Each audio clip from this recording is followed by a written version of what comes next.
আসসালামু আলাইকুম। আমন্ত্রণ জানাচ্ছি জাগো টিভিতে। আপনাদের সাথে আছি মমতাজ শাহিন রুম্পা। শুরুতেই জানাবো আপডেট। মার্কিন রণতরী আব্রাহাম লিঙ্কনে ১০০ ক্ষেপণাস্ত্র হামলা ইরানের। লেবাননের তাইয়েবা শহরে আইডিএফ এর ৮টি মেরকাভা ট্যাঙ্ক ধ্বংস করল হিজবুল্লাহর গেরিলা যোদ্ধারা। আহত সেনাদের উদ্ধারে ইসরায়েলি হেলিকপ্টার মোতায়েন। এবার আমিরাত ও বাহরাইনের উপকূল দখলের হুমকি ইরানের। ইরানের সঙ্গে যোগ দিল ইরাক, যুদ্ধ ঘোষণা করল যুক্তরাষ্ট্রের বিরুদ্ধে, ফের হামলা হলে জবাব দেওয়ার ঘোষণা। হরমুজ প্রণালীর পর এবার বাবেল মানদেবেও বন্ধের হুঁশিয়ারি ইরানের। মোসাদ সিআইএ গোপন শক, প্রকাশ্য ব্যর্থতা, ইরান নিয়ে ভুল পাঠ, নিষ্ঠুর বাস্তবতা। গোলাগুলির মধ্যে আলোচনা নয়, লড়াই চলবে, ইরানের পথে হাঁটল লেবানন, হিজবুল্লাহ প্রধান নাইম কাশেম। যুক্তরাষ্ট্রের পাশে দাঁড়িয়ে ইরানের বিরুদ্ধে লড়াই করছে সৌদি, ট্রাম্প। শুনছিলেন শিরোনাম, এবারে থাকছে বিস্তারিত সংবাদ। মার্কিন রণতরী আব্রাহাম লিঙ্কনে ইরান ১০০টি ক্ষেপণাস্ত্র নিক্ষেপ করেছে বলে জানিয়েছে যুক্তরাষ্ট্রের প্রেসিডেন্ট ডোনাল্ড ট্রাম্প। যুক্তরাজ্য ভিত্তিক সংবাদ মাধ্যম ডেইলি মেইল বিষয়টি জানায়।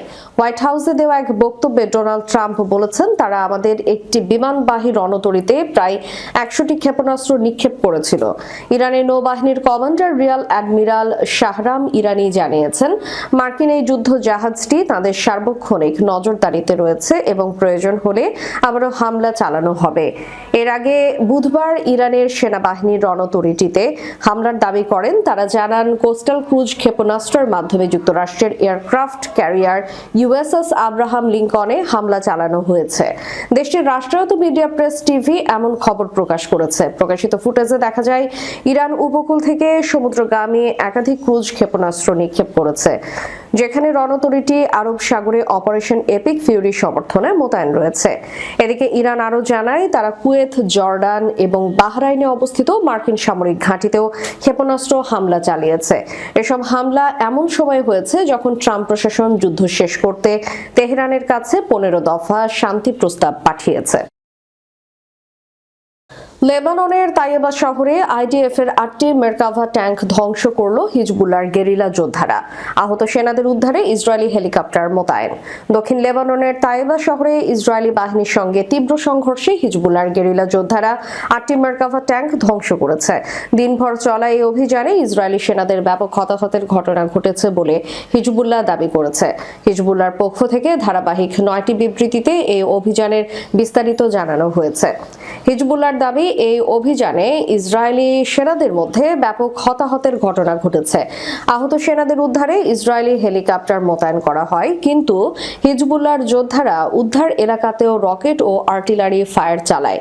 হিব্রু সংবাদ মাধ্যম এই ঘটনাকে গুরুতর নিরাপত্তা হিসেবে বর্ণনা করেছে এবং ঘটনার বিবরণের ওপর কঠোর সামরিক সেন্সরশিপ আরোপ করেছে। গত ১৯ মার্চও হিজবুল্লাহর তাইবা এলাকায় ইসরায়েলি বাহিনীর বিরুদ্ধে বড় অভিযান চলেছিল। ওই অভিযানে ভোর ১টা থেকে ১.৫ ঘন্টার ব্যবধানে ৬টি মেরকাভা ট্যাঙ্ক ধ্বংস করা হয়। থার্মাল ইমেজে দেখা গেছে ৩টি ট্যাঙ্কে আগুন জ্বলছে এবং ইসরায়েলি সেনারা পায়ে হেঁটে এলাকা ছেড়ে পালাচ্ছেন। হিজবুল্লাহ জানিয়েছে, তাইবা শহরে এটি এক সপ্তাহের মধ্যে তৃতীয়বারের মতো ইসরায়েলি বাহিনীর অনুপ্রবেশের চেষ্টা। প্রতিবারই গেরিলা যোদ্ধারা সফলভাবে তাদের প্রতিহত করেছে। গত ২রা মার্চ ইরানের সর্বোচ্চ নেতা আয়াতুল্লাহ আলী খামেনি নিহত হওয়ার পর হিজবুল্লাহ ইসরায়েলের উপর হামলা শুরু করে। এর জবাবে ইসরায়েল দক্ষিণ লেবাননে ব্যাপক বিমান হামলা এবং স্থল অভিযান শুরু করে। লেবাননের স্বাস্থ্য মন্ত্রণালয়ের তথ্য অনুযায়ী ২রা মার্চ থেকে শুরু হওয়া এই সংঘাতে লেবাননে ১,০০০-এর বেশি মানুষ নিহত হয়েছে, যাদের বেশিরভাগই বেসামরিক নাগরিক। ১০ লাখের বেশি মানুষ বাস্তুচ্যুত হয়েছে। এবার আমিরাত ও বাহরাইনের উপকূল দখলের হুমকি ইরানের। যুক্তরাষ্ট্র ভুল করলে ইরান, বাহরাইন এবং সংযুক্ত আরব আমিরাতের উপকূলীয় অঞ্চলগুলো দখল করতে প্রস্তুত বলে জানিয়েছেন দেশটির জাতীয় নিরাপত্তা বিশ্লেষক মোর্তেজা সিমিয়ারি। ইরানের রাষ্ট্রীয় গণমাধ্যম IRIB-কে দেওয়া সাক্ষাৎকারে একথা বলেন মোর্তেজা সিমিয়ারি। মোর্তেজা সিমিয়ারি বলেন, এই অঞ্চলে যুক্তরাষ্ট্র যদি কোনো ভুল করে তবে ইরানের সামরিক বাহিনী ব্যবস্থা নিতে প্রস্তুত। তিনি আরো বলেন, ইরানের সশস্ত্র বাহিনী সংযুক্ত আরব আমিরাত এবং বাহরাইনের উপকূল দখল করতে এবং আঞ্চলিক ভূপ্রকৃতি মৌলিকভাবে পরিবর্তন করতে প্রস্তুত। সতর্ক করে দিয়ে সিমিয়ারি বলেন, সংযুক্ত আরব আমিরাত এবং বাহরাইনের উপকূলে প্রবেশ করা ইরানের আলোচ্য সূচিতে রয়েছে। ইরানি বিশ্লেষকের এই মন্তব্য এমন সময় এলো যখন সংযুক্ত আরব আমিরাত তেহরানের হামলার বিরুদ্ধে শক্ত অবস্থান নিয়েছে। সম্প্রতি আমিরাতের পররাষ্ট্রমন্ত্রী আব্দুল্লাহ বিন জায়েদ সামাজিক যোগাযোগ মাধ্যম এক্সে দেওয়া এক পোস্টে স্পষ্ট জানিয়েছেন, তারা সন্ত্রাসীদের দ্বারা ব্ল্যাকমেইলড হবেন না। আমিরাতের প্রেসিডেন্টের উপদেষ্টা আনোয়ার গারগাশও বলেছেন, আরব উপসাগরীয় দেশগুলোর উপর ইরানের নগ্ন আগ্রাসন গভীর ভূ রাজনৈতিক প্রভাব ফেলছে এবং এর ফলে তারা ওয়াশিংটনের সঙ্গে তাদের নিরাপত্তা অংশীদারত্ব আরও জোরালো করছে। এদিকে ইরান যুদ্ধ উত্তেজনার বৃদ্ধির মধ্যেই মধ্যপ্রাচ্যে 1000 প্যারাট্রুপার মোতায়েন করছে মার্কিন যুক্তরাষ্ট্র। ইরানের সঙ্গে যোগ দিল ইরাক, যুদ্ধ ঘোষণা করল যুক্তরাষ্ট্রের বিরুদ্ধে। ফের হামলা হলে জবাব দেওয়ার ঘোষণা। মধ্যপ্রাচ্যের উত্তপ্ত পরিস্থিতিতে নতুন মাত্রা যোগ করে ইরাক যুক্তরাষ্ট্রের বিরুদ্ধে কঠোর অবস্থান নিয়েছে। প্রো ইরানি মিলিশিয়া এবং হাসাদ আল সাবি লক্ষ্য করে মার্কিন হামলায় কমপক্ষে 7 সৈন্য নিহত এবং আরও বহু আহত হওয়ার ঘটনায় ক্ষুব্ধ ইরাক সরকার মার্কিন রাষ্ট্রদূতকে তলব করেছে এবং তাদের সার্বভৌমত্ব লঙ্ঘনের তীব্র নিন্দা জানিয়েছে। ইরাকের জাতীয় নিরাপত্তা পরিষদ এই হামলাকে আগ্রাসন আখ্যা দিয়ে জাতিসংঘ নিরাপত্তা পরিষদে অভিযোগ দায়েরের ঘোষণা দিয়েছে। গত কয়েকদিন ধরে ইরাকের আনবার প্রদেশ এবং আরবিলের আশপাশের এলাকায় একাধিক বিমান হামলা চালানো হয়। এই হামলায় হাসাদ আল সাবির অন্তত 7 সৈন্য নিহত এবং কয়েক ডজন আহত হয়েছে বলে ইরাকি সামরিক সূত্র নিশ্চিত করেছে। ইরাকি সেনাবাহিনীর এক বিবৃতিতে জানানো হয়েছে, যুক্তরাষ্ট্রের নেতৃত্বাধীন জোটের যুদ্ধ বিমানগুলি আনবার প্রদেশের আল বাগদাদি অঞ্চলে হামলা চালায়, যাতে 5 জন সেনা নিহত হয়। হাসাদ আল সাবির পক্ষ থেকে জানানো হয়েছে, তাদের একটি কমান্ড সেন্টার লক্ষ্য করে ড্রোন হামলা চালানো হয়েছে। এতে বেশ কয়েকজন কমান্ডার সহ 6 জন নিহত হয়েছে। ইরাকের প্রধানমন্ত্রী মোহাম্মদ শিয়া আল সুদানি এই হামলার তীব্র নিন্দা জানিয়ে এক বিবৃতিতে বলেন, ইরাকের সার্বভৌমত্ব লঙ্ঘন কোনো অবস্থাতেই মেনে নেওয়া হবে না। যুক্তরাষ্ট্র ও তাদের জোট এই আগ্রাসনের মাধ্যমে ইরাকের অভ্যন্তরীণ স্থিতিশীলতা নষ্ট করার চেষ্টা করছে। ইরাকের জাতীয় নিরাপত্তা পরিষদ এক জরুরি বৈঠক করে এই হামলাকে স্পষ্ট আগ্রাসন হিসেবে চিহ্নিত করেছে এবং জাতিসংঘের নিরাপত্তা পরিষদে অভিযোগ দায়েরের সিদ্ধান্ত নিয়েছে। সবচেয়ে গুরুত্বপূর্ণ পদক্ষেপ হিসেবে ইরাক সরকার তাদের সশস্ত্র বাহিনী এবং হাসাদ আল সাবিকে জবাব দেওয়ার অধিকার প্রদান করেছে। প্রধানমন্ত্রী আল সুদানি এক ভাষণে বলেন, ইরাকের সশস্ত্র বাহিনী এবং হাসাদ আল সাবির যোদ্ধারা আমাদের মাটি রক্ষায় প্রস্তুত। আমরা আমাদের নাগরিকদের জীবন ও সম্পদ রক্ষায় যে কোনো পদক্ষেপ নিতে প্রস্তুত। ইরাকি সংসদের একাধিক সদস্য ইতিমধ্যে মার্কিন বাহিনীকে ইরাক থেকে বহিষ্কারের দাবি জানিয়েছেন। শিয়া নেতা মুক্তাদা আল সাদর তার সমর্থকদের প্রতিশোধমূলক হামলার জন্য প্রস্তুত থাকতে নির্দেশ দিয়েছেন। হরমুজ প্রণালীর পর এবার বাবেল আল মানদেব বন্ধের হুঁশিয়ারি ইরানের। যুক্তরাষ্ট্র বা ইসরায়েল যদি ইরানের দ্বীপসমূহ কিংবা ভূখণ্ডের কোনো অংশে স্থল অভিযান বা নৌ তৎপরতার মাধ্যমে চাপ সৃষ্টির চেষ্টা করে, তবে তেহরান বাবেল মানদেব প্রণালী সহ যুদ্ধের আরও কয়েকটি কৌশলগত ফ্রন্ট খুলে দিতে পারে। ইরানের একটি সামরিক সূত্রের বরাত দিয়ে দেশটির আধা সরকারি বার্তা সংস্থা তাসনিম নিউজ এই হুঁশিয়ারি প্রচার করেছে। লোহিত সাগরকে এডেন উপসাগর ও ভারত মহাসাগরের সঙ্গে যুক্তকারী এই সমুদ্র পথটি বিশ্ব বাণিজ্যের জন্য অত্যন্ত গুরুত্বপূর্ণ একটি ট্রানজিট পয়েন্ট। ইসলামী বিপ্লবী গার্ড বাহিনীর সঙ্গে সংশ্লিষ্ট ওই সূত্রটি জানায়, শত্রুপক্ষ যদি ইরানের সার্বভৌমত্বের উপর আঘাত হানে, তবে তারা প্রতি আঘাত হিসেবে বিস্ময়কর সব নতুন রণক্ষেত্র তৈরি করবে। তিনি সুনির্দিষ্টভাবে বাবেল মানদেব প্রণালীর কথা উল্লেখ করে দাবি করেন, উত্তেজনা বৃদ্ধি পেলে ওই এলাকায় কার্যকর প্রতিরোধ গড়ে তোলার পূর্ণ সক্ষমতা ও সংকল্প ইরানের রয়েছে। বিশেষ করে তেল ও প্রাকৃতিক গ্যাস পরিবহনের জন্য এই পথটি বৈশ্বিক জ্বালানি নিরাপত্তার অবিচ্ছেদ্য অংশ। সূত্রটি আমেরিকানদের সতর্ক করে দিয়ে বলেন, হরমুজ প্রণালী নিয়ে কোনো হঠকারী পদক্ষেপ নেওয়া হলে তাদের চ্যালেঞ্জের তালিকায় আরও একটি নতুন প্রণালী যুক্ত হবে। উল্লেখ্য, বিশ্বজুড়ে সমুদ্র পথে হওয়া মোট তেল বাণিজ্যের প্রায় 12% এবং তরলীকৃত প্রাকৃতিক গ্যাসের একটি বড় অংশ এই বাবেল মানদেব প্রণালী দিয়ে পরিবাহিত হয়। কৌশলগতভাবে অত্যন্ত গুরুত্বপূর্ণ এই জলপথটি বন্ধ হয়ে গেলে বৈশ্বিক অর্থনীতিতে বড় ধরনের বিপর্যয় নেমে আসতে পারে বলে বিশ্লেষকরা মনে করছেন। মোসাদ সিআইএ গোপন ছক, প্রকাশ্য ব্যর্থতা, ইরান নিয়ে ভুল পাঠ, নিষ্ঠুর বাস্তবতা। ইরানের উপর হামলা চালিয়ে শীর্ষ নেতাদের হত্যা করা হলে দেশটিতে স্তিমিত জনবিক্ষোভ আবারও শুরু হবে। এই জনবিক্ষোভ উস্কে দেওয়ার মাধ্যমে ইরানের সরকার পতন ঘটানো যাবে এমন পরিকল্পনাই করেছিল ইসরায়েলের গোয়েন্দা সংস্থা মোসাদ। তবে মার্কিন গোয়েন্দা সংস্থা সিআইএ এর মূল্যায়ন ছিল ভিন্ন। সিআইএ জানিয়েছিল ইরানের বর্তমান সরকার পতনের সম্ভাবনা খুবই কম। ইরানের শীর্ষ নেতাদের হত্যা করা হলে ইরানে আরো কঠোরপন্থী নেতৃত্ব ক্ষমতায় আসতে পারে। এছাড়া মার্কিন সামরিক নেতারা ট্রাম্পকে জানিয়েছিলেন বোমা বর্ষণের মধ্যে ইরানের জনগণ রাস্তায় নামবে না। একইভাবে গোয়েন্দা সংস্থাগুলোর মূল্যায়ন ছিল হামলার মাধ্যমে গণ অভ্যুত্থানের সম্ভাবনা খুবই কম। মার্কিন সংবাদ মাধ্যম দ্য নিউ ইয়র্ক টাইমসের প্রতিবেদন অনুযায়ী ইসরায়েল এবং যুক্তরাষ্ট্র একসঙ্গে ইরানে গণবিক্ষোভ উস্কে দিতে পারবে এই ধারণাটি যুদ্ধ পরিকল্পনার একটি মূলগত ভুল ছিল। প্রতিবেদন অনুযায়ী যুদ্ধ শুরুর কয়েকদিন আগে মোসাদের প্রধান ডেভিড বার্নিয়া ইসরায়েলের প্রধানমন্ত্রী বেনিয়ামিন নেতানিয়াহুর সঙ্গে বৈঠক করেন। এই বৈঠকে বার্নিয়া নেতানিয়াহুকে আশ্বস্ত করেন যে হামলা করা সংস্থাটি ইরানের বিরোধী শক্তিকে সক্রিয় করে সরকার পরিবর্তন ঘটাতে সক্ষম হবে।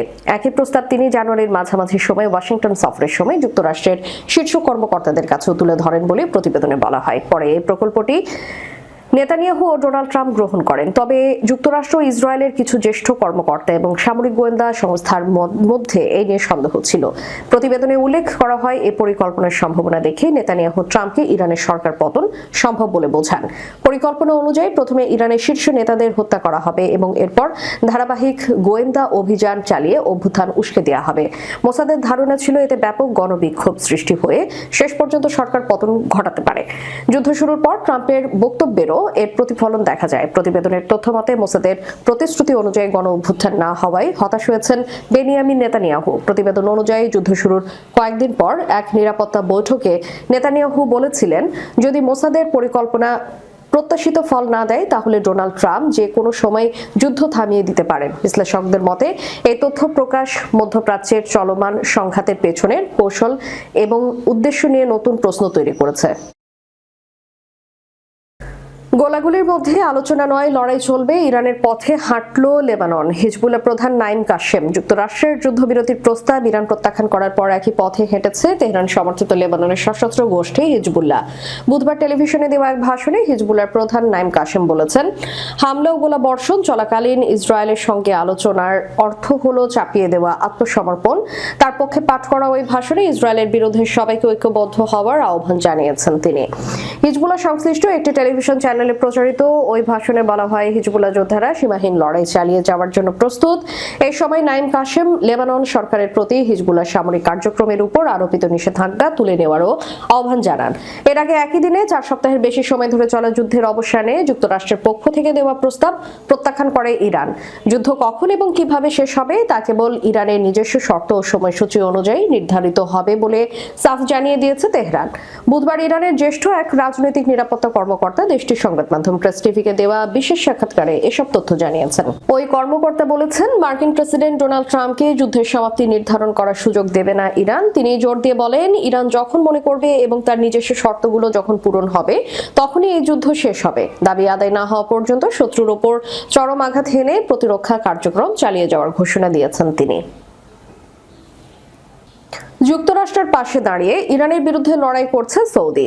ট্রাম্প মধ্যপ্রাচ্যের ভূ রাজনীতিতে এক নাটকীয় মোড় নিয়ে এসেছে মার্কিন প্রেসিডেন্ট ডোনাল্ড ট্রাম্পের সাম্প্রতিক মন্তব্য। দীর্ঘদিনের মিত্র সৌদি আরবের ক্রাউন প্রিন্স মোহাম্মদ বিন সালমানকে একজন যোদ্ধা হিসেবে আখ্যায়িত করে ট্রাম্প ইঙ্গিত দিয়েছেন যে ইরানের বিরুদ্ধে আমেরিকার চলমান কঠোর অবস্থানে সৌদি যুবরাজ কেবল সমর্থনই দিচ্ছেন না, বরং সরাসরি নেপথ্য কারিগর হিসেবে কাজ করছেন। নিউ ইয়র্ক টাইমসের এক চাঞ্চল্যকর প্রতিবেদনের সূত্র ধরে ওভাল অফিসের সাংবাদিকদের ট্রাম্প জানান, যুবরাজ সালমান তেহরানের বিরুদ্ধে সামরিক অভিযানকে মধ্যপ্রাচ্য পুনর্গঠনের একটি ঐতিহাসিক সুযোগ হিসেবে দেখছেন। ট্রাম্পের ভাষায় তিনি একজন যোদ্ধা এবং তিনি আমাদের সঙ্গেই লড়ছেন। প্রতিবেদনে দাবি করা হয়েছে, যুবরাজ সালমান ওয়াশিংটনকে ইরানের কট্টরপন্থী শাসন ব্যবস্থা ভেঙে ফেলার জন্য দীর্ঘমেয়াদী অভিযানের পরামর্শ দিচ্ছেন।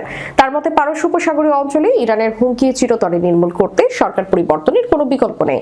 এই অবস্থান ইসরায়েলি প্রধানমন্ত্রী নেতানিয়াহুর নীতির সঙ্গে হুবহু মিলে গেলেও রিয়াদের কিছুটা ভিন্ন উদ্বেগ রয়েছে। বিশ্লেষকরা বলছেন, ইসরায়েল তেহরানের অস্থিতিশীলতা মেনে নিতে পারলেও সৌদি আরব ভয় পাচ্ছে যে ইরান রাষ্ট্র হিসেবে পুরোপুরি ভেঙে পড়লে পুরো অঞ্চলে মিলিশিয়াদের উত্থান এবং নজিরবিহীন বিশৃঙ্খলা তৈরি হতে পারে। এদিকে যুদ্ধের ভবিষ্যৎ নিয়ে ট্রাম্পের অবস্থান কিছুটা রহস্যময়। একদিকে তিনি তেহরানের সঙ্গে চূড়ান্ত সমাধানের আলোচনার দাবি করছেন, যা ইরান নাকচ করে দিয়েছে। অন্যদিকে 82তম এয়ারবোর্ন ডিভিশন থেকে 1000 মার্কিন সেনাকে জরুরি ভিত্তিতে মধ্যপ্রাচ্যে পাঠানোর প্রস্তুতি চলছে। শেষ করার পূর্বে সংবাদ শিরোনামগুলো জানাবো আরো একবার। মার্কিন রণতরী আব্রাহাম লিঙ্কনে 100 ক্ষেপণাস্ত্র হামলা ইরানের। লেবাননের তাইয়েবা শহরে আইডিএফ এর 8টি মেরকাভা ট্যাঙ্ক ধ্বংস করল হিজবুল্লাহর গেরিলা যোদ্ধারা। আহত সেনাদের উদ্ধারে ইসরায়েলি হেলিকপ্টার মোতায়েন। এবার আমিরাত ও বাহরাইনের উপকূল দখলের হুমকি ইরানের। ইরানের সঙ্গে যোগ দিল ইরাক, যুদ্ধ ঘোষণা করল যুক্তরাষ্ট্রের বিরুদ্ধে, ফের হামলা হলে জবাব দেওয়ার ঘোষণা। হরমুজ প্রণালীর পর এবার বাবেল মানদেবেও বন্ধের হুঁশিয়ারি ইরানের। মোসাদ সিআইএ গোপন ছক, প্রকাশ্য ব্যর্থতা, ইরান নিয়ে ভুল পাঠ, নিষ্ঠুর বাস্তবতা। গোলাগুলির মধ্যে আলোচনা নয়, লড়াই চলবে, ইরানের পথে হাঁটল লেবানন, হিজবুল্লাহ প্রধান নাইম কাশেম। যুক্তরাষ্ট্রের পাশে দাঁড়িয়ে ইরানের বিরুদ্ধে লড়াই করছে সৌদি, ট্রাম্প। এতক্ষণ আমাদের সাথে থাকার জন্য ধন্যবাদ। আল্লাহ হাফেজ।